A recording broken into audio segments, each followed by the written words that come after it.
Hello everyone. ఈరోజు మనము cancer patients వాళ్ళ గమిట్స్ని ఎలా ప్రిజర్వ్ చేసుకోవాలి, ఎలా చేసుకుంటే క్యాన్సర్ తగ్గిపోయిన తర్వాత మళ్ళీ ప్రెగ్నెన్సీ కోసం ట్రై చేయొచ్చు అనే దాంట్లో చెప్తాను నేను.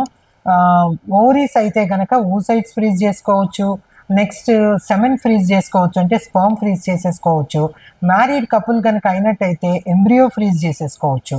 అదే ప్రీ ప్యూబర్టల్ బాయ్స్ కనుక అయినట్టయితే వాళ్ళకి టెస్టికులర్ టిష్యూ ఫ్రీజ్ చేసుకోవచ్చు. అన్మ్యారీడ్ గర్ల్స్ అయితే చిన్న పిల్లలు అయితే మాత్రం ఒవేరియన్ టిష్యూ ఫ్రీజ్ చేసుకోవచ్చు. నెక్స్ట్ ఒవేరియన్ ట్రాన్స్పోజిషన్ వేరే చోట అమర్చుకోవచ్చు. ఇన్ని ఫెసిలిటీస్ మనకు ఉన్నాయి. సో ఇవన్నీ కూడా క్యాన్సర్ ట్రీట్మెంట్ మొదలు పెట్టే లోపలే మనము ఇవన్నీ కూడా ప్రిజర్వ్ చేసుకోవాలి.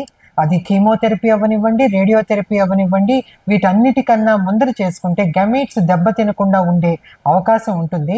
వన్స్ క్యాన్సర్ ట్రీట్మెంట్ అంతా కంప్లీట్ అయిపోయిన తర్వాత మళ్ళీ మనం పిల్లల కోసం ట్రై చేసినప్పుడు ఇవన్నీ కూడా మనకి చాలా ఉపయోగపడతాయి.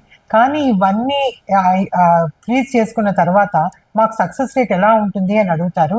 బాగుంటుందండి, ఏ రకమైన ఇబ్బంది ఉండదు. అవన్నీ కూడా పేషెంట్స్ ఏజ్ని కానీ నెక్స్ట్ హెల్త్ కండిషన్ మీద ఆధారపడుతుంది.